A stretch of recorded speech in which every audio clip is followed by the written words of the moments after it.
E além disso, eu acho que errei. Ok. Acabou? Desistiu? Não. Errou? Treina mais, volta, faz de novo, tenta de novo, até você conseguir ou até você melhorar. E isso sempre foi muito claro assim para mim. Então, essa coisa do vender almoço para pagar jantar, estava no esquema. É isso aí, eu optei por isso, estou aqui, estou na chuva para me molhar, E você vambora. começou o teu escritório completamente sozinha? Era só você? Só eu Muito coragem mesmo. E aí... E seus pais te apoiaram desde o início? Desde o início, sempre assim, minha mãe sempre foi minha apoiadora de olhos, meus pais eram separados, né, então a minha mãe que fazia 99% das coisas pra gente. Eles nunca falaram em nenhum momento, nossa, é loucura você abrir seu escritório sozinha, como no com poucos último clientes. eu ganhava bem, ela mencionou isso, é isso mesmo que você quer? Tipo, você saiu de algo, né, que você ganhava muito bem para coragem de seguir. Mas eu não estava totalmente assim, não pela garantia dos meus clientes que eu tinha, mas eu estava consciente que eu ia passar por um momento, até porque de pressão, né? Exato. Você tinha que fazer dinheiro para pagar as contas, pagar durante o aluguel do a faculdade, escritório. teve uma coisa que também me deu uma folga. Eu sempre quis ter o meu dinheiro, sempre. Então, antes de me formar, antes até da faculdade, eu comecei a trabalhar com eventos, porque eu trabalhava como intérprete. Eu já falava inglês, espanhol, e aí era chamada para alguns eventos. E aí, num evento desse, uma pessoa que trabalhava numa agência de modelos e tal, falou assim, olha, você quer trabalhar pra gente, não sei o quê? Eu falei, não é pra mim isso aí, não, de jeito nenhum, nananã. Mas aí ele falou assim, não, eu gostei da sua voz, da tua impostação, não sei o quê, vamos fazer um teste, vai ter um teste pro Domingão do Faustão. E aí você faz, porque é para apresentar as ações comerciais, com a galera do marketing e tal. Passa gelol que passa, poupança Bamerindos, não sei o quê. Cheguei lá, eram, sei lá, 200 meninas cheias de experiência, não sei o quê. Aí passaram 2, eu e mais uma, que é a minha amigona até hoje, e a gente entrou. E aí eu fiz aquilo durante quase um ano, e aí depois até eles mudaram lá, o esquema passou a ser uma funcionária mesmo da própria emissora, que passou a fazer esses insights, né, do marketing, mas naquela época a gente ganhava por entrada, então eu consegui juntar um dinheiro legal ali, e eu tinha muita consciência de guardar, né, então quando eu saí desse segundo escritório, e assim, você sai com a mão na frente e outra atrás. Sim. A gente sabe que a questão da advocacia, apesar de ser, e dever ser pelo menos, né, uma questão aí trabalhista corretinha e tal, não tinha isso. Você era uma subsócia chamada de sócia, mas um contrato social, mas que era só para não ter... Então, eu saía, você sai na coragem mesmo. Mas eu ainda tinha, tanto que eu conseguia montar o escritório, eu não fiz dívida para abrir o escritório, porque isso eu gosto de falar para a mentorada, para estudante, para aluno, a gente tem que ter coragem para sair do lugar e para fazer as coisas. Sim, sair da zona de conforto é importante também, mas o principal é ter coragem com responsabilidade. Não vou fazer um empréstimo aqui, sei lá como é que eu vou pagar, não sei. Não. A gestão do que a gente quer fazer, ela precisa ter coragem, sim, porque não é fácil.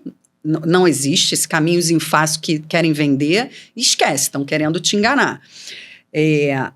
Mas você precisa ter responsabilidade. Sim. Porque senão você entra num buraco e aí salve-se quem puder. Então, consegui dar aquela respirada, mas era literalmente pagando... e uma outra questão. Eu sempre me valorizei. Então, eu escolhi o direito médico, que era uma área que as pessoas falam assim, o que você faz? O que você faz? Não sei o que é isso. Trabalha com erro médico, né? Tá. Que na época era mais responsabilidade civil por tanto, erro médico, mas né? Tanto que a minha segunda pós-graduação foi responsabilidade civil, porque... E direito consumidor, porque era o que a gente tinha de ferramenta para essa área. Então, eu consegui sobreviver nos primeiros anos, mas com ação. Oração Pra Oração mim, também, né? Orar e agir. Isso que a gente tem mesmo. que fazer a nossa parte. Sempre fui uma mulher de muita fé, sou cristã E e fazer acredito... aquilo que cabe a você. Exato. E Deus faz o resto que não cabe a você. Exatamente, entendeu? E entregar na mão dele. Eu falo assim, você tem que ajudar Deus a te ajudar. Né? Vamos, né? Fazer a nossa... Vamos querer, né? A minha filha já se fala, vamos querer aí. Porque é isso, é você... O que é você querer, né? É você fazer. Então, o início foi difícil, mas... o que aconteceu? E aí a gente não tinha essa ideia de marketing, de divulgação, não tinha rede social, nada disso. Então, era o boca a boca. E o boca a boca funcionou muito para mim, porque eu entendi também no início, e aí eu já falo diretamente para aquele que é tímido, que eu sou ótimo tecnicamente, mas não consigo falar em público. Investe nisso, na listinha ali do to-do list do que para você. Você vai investir primeiro, né? Oratória. Você precisa O poder falar da comunicação. e saber falar. A primeira... Por que eu fui para Portugal? Eu dei uma palestra em Coimbra, fui convidada, porque aí já pulei um pouco nos anos, mas só para contextualizar a questão da fala. Eu saí do púlpito. Um médico que estava lá em Coimbra me assistindo falou: eu quero que você seja minha advogada. Porque... a visibilidade. Eu tô encantado, assim. Isso. Não, aí olha o que ele falou. Eu estou encantado com a sua agressividade elegante. Aí eu... Agressividade elegante, tá bom. Como eu estava colocando o meu ponto de vista ali, era meio que um debate. Se comunicar, né? Eu coloquei de uma forma segura, assertiva. E você não precisa ser grosso para ser assertivo. Uhum. Você não precisa, né, sabe, ser mal educado ou... nada que você saia do prumo e do decoro, sim, que eu acho que a advocacia tem que ter e tem que respeitar isso. Ele falou assim, eu quero que você seja minha advogada.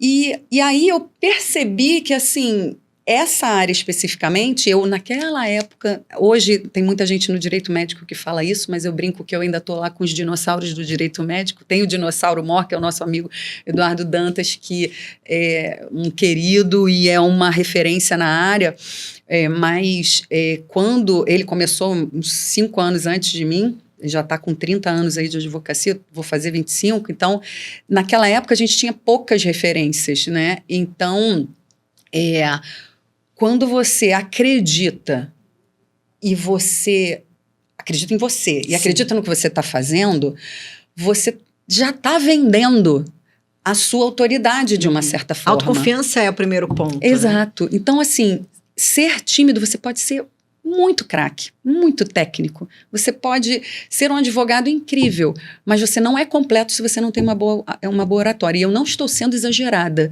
porque o advogado completo, ele precisa falar bem, ele precisa se expressar bem, ele precisa comunicar sem nenhum entrave, porque ele tem o quê? Audiência, sustentação oral. Ele precisa, inclusive, quando está falando com o próprio cliente, ter clareza no que está falando, ter clareza no seu raciocínio, né? Exato, começo, meio e fim.